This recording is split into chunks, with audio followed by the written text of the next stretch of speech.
ఎక్కడెక్కడ ముందు పెడుతుందా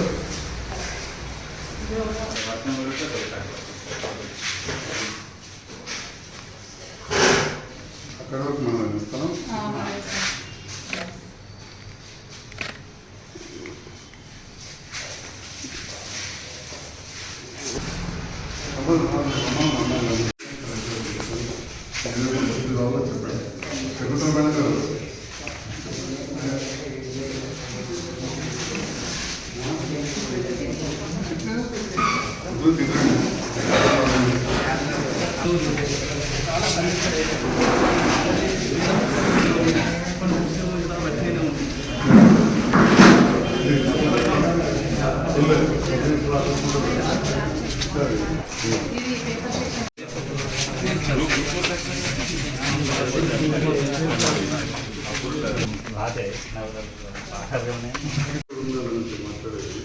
మాట్లాడచ్చు ఒక్క నిమిషం.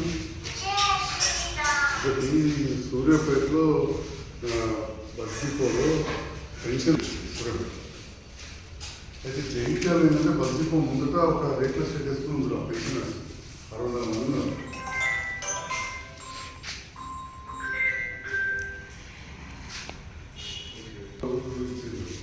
చేసి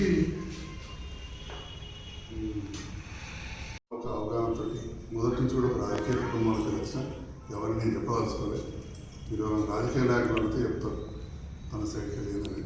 మొదటి నుంచి కూడా నేను ఏదో చక్కగా దాఖలాకి వెళ్ళిన కాదు. మొదటి నుంచి కూడా కొన్ని సేవా కార్యక్రమాలు చేసి దీంట్లోకి వచ్చినాం.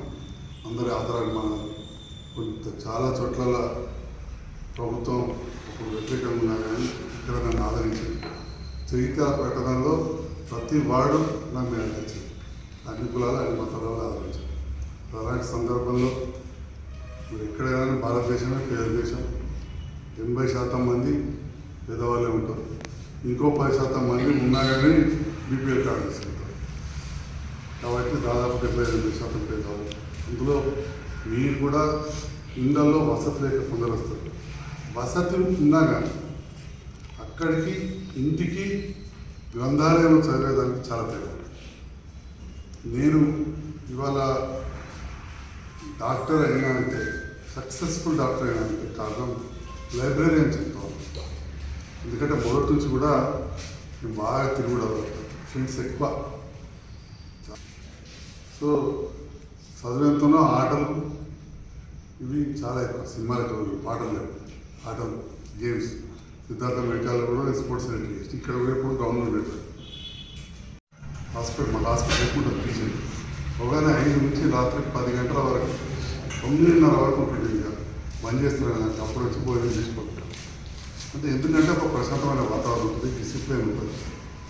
ఎవరైనా మాట్లాడితే బయటకు మాట్లాడతారు కానీ లోపల వాతావరణమే వేరే ఉంటుంది. ఒకరి నుంచి వాళ్ళు చదువుకుంటారు. లైబ్రరీ ఉంటుంది, మాట్లాడితే మాట్లాడింది, సైలెన్స్ అయితే ఉంటుంది, ప్రశాంతత ఉంటుంది, చదవాలనే ఒక తపన ఉంటుంది. మరి లైబ్రరీ అంత ప్రాధాన్యత. అందుకని చెప్పి మళ్ళీ నేను గెలిచిన తర్వాత కొంచెం చేసి ఈరోజు ఇష్టం మధ్యలో కరోనా వచ్చింది, తర్వాత ఆగిపోయింది. ఇప్పుడున్న కలెక్టర్ గారితో కూడా చర్చించడం జరిగింది. వారు కూడా కొత్త కలెక్టర్. ఇప్పుడే మేడం చెప్తున్నారు సత్య గారు మెసేజ్ మన కలెక్టర్ గారు 1,47 లక్షల రూపాయలు. ఎన్నడూ కూడా చరిత్ర లేవు. ఇదొక మన జగిత్యాల జిల్లాదే. మనం ప్రత్యేకమైన శ్రద్ధ పెట్టలేదు. మీరు ఆలోచన చేయాలి. ఒక మనిషి రాజకీయ నాయకుడిగా, శాసనసభ్యునిగా, ఒక డాక్టర్గా మీ పట్ల ఉన్న శ్రద్ధతోటి ఈ రకమైన ప్రత్యేకంగా ఆలోచిస్తూ ఉన్నాను. ఇప్పుడు మీ ముందు మాట్లాడింది కూడా నేను పొన్నం ప్రభాకర్ గారు బీసీ మంత్రి గారు. వారికి చాలా క్లోజ్ అనుబంధం వారికి నాకు.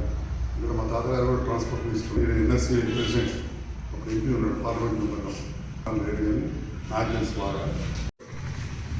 లైబ్రరీలో జగిత్యాల లైబ్రరీలో ఉన్న వసతులు చూడడానికి రావడం జరిగింది. కొంతమంది విద్యార్థులు వచ్చి ఇక్కడ వచ్చి చదువుకుంటున్నాం, కొన్ని వసతులు కావాలి. అట్లనే పల్లెటూరులో నుంచి వచ్చి వెళ్తున్నాం కాబట్టి ఊర్లలో వసతులు లేని వాళ్ళే ఇక్కడ కూడా ఇళ్ళలో వసతులు లేని వాళ్ళు ఇక్కడికి వచ్చి చదువుకుంటాం. మాకు కొన్ని రకాల అవసరాలు ఉంటాయి. కొంత మధ్యాహ్నం అల్పాహారం కానీ ఇక్కడ వసతులతో చెప్పుకోవడం జరిగింది. ఈ సందర్భంలో మీకు తెలియజేసిందంటే గతంలో డాక్టర్ చంద్రశేఖర్ గౌడ్ నా మిత్రుడు, సోదర సమానం చైర్మన్ ఉన్న సందర్భంలో అంతకంటే ముందు ఇంకొక సోదర సమానులు చంద్రశేఖరరావు గారు గొల్లపల్లి మాజీ చైర్మన్ ఉన్నప్పుడు ఇది కేడిసిసి బ్యాంక్ ఉంటే కేడిసిసి బ్యాంక్ చైర్మన్ రవీంద్రరావు గారు చాలా దగ్గర బంధువు. అప్పుడు మాట్లాడి దీంట్లో ఒక పార్ట్ తీసుకొని ఇక్కడ గ్రంథాలయాన్ని ఏర్పాటు చేయడం జరిగింది. వాస్తవానికి నేను మీకంటే బాగా చిన్న ఉన్నప్పుడు ఇక్కడ చిన్న లైబ్రరీ పాత బస్ స్టాండ్లో రెంటెడ్ దాంట్లో ఉండేది. ఇక్కడ పేపర్లు ఉండేవి. నేను కొంత మిత్రులున్న వసతులున్న ఇల్లున్న అయినా కానీ రోడ్డు పోయేటప్పుడు పోంగ పేపర్ చూసుకుంటూ పోతుంది. కొద్దిమంది చదువుకుంటారు. తర్వాత కాలక్రమేణా మొత్తానికి ఎక్కబడ్డ తర్వాత నేను ఎమ్మెల్యే తర్వాత ఏదైనా తప్పకుండా చేయాలనే ఆలోచనతోటి అప్పుడు పట్టణ అభివృద్ధికి నిధులు వస్తే ₹1,00,00,000 భవనం ప్రారంభోత్సవం చేసాం.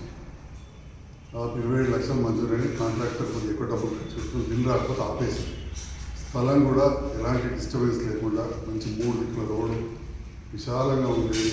రోడ్డుకు దగ్గర సబ్ రిజిస్టర్ ఆఫీస్ ముందు సెలెక్ట్ చేసి పూర్తి చేయించాం.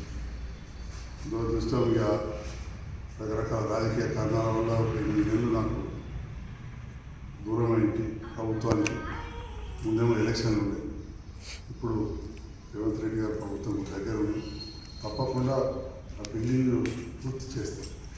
అది కాకుండా అదనంగా అప్పుడు కలెక్టర్ రవినాయక్ గారు ఉన్నప్పుడు నేను మరియు లైబ్రరీ చైర్మన్ డాక్టర్ చంద్రశేఖరరావు ప్రత్యేకంగా దృష్టి పెట్టడంతో వారి సహకారం గ్రామాల పట్టణంలో పన్నులు కట్టేదాకా కొంత గ్రామాల నుంచి లైబ్రరీ చేశారు.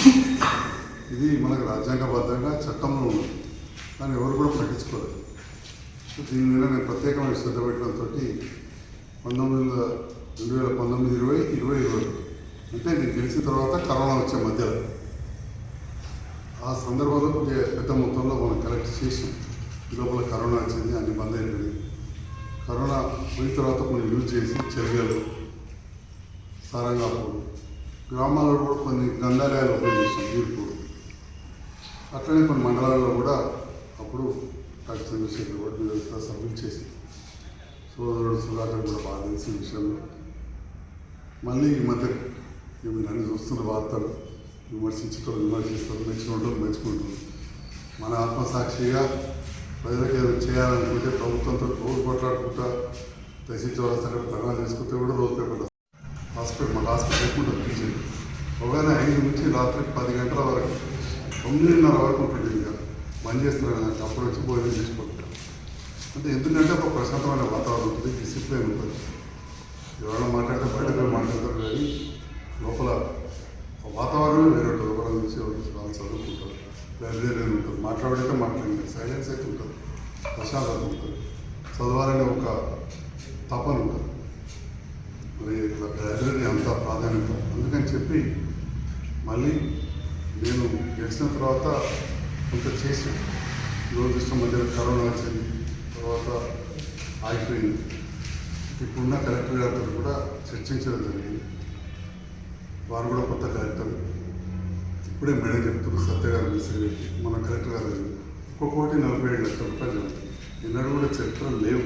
ఇదొక మన జగిత్యాల జిల్లాదే. మనం ప్రత్యేకమైన శ్రద్ధ పెట్టినట్టు మీరు ఆలోచన చేయాలి.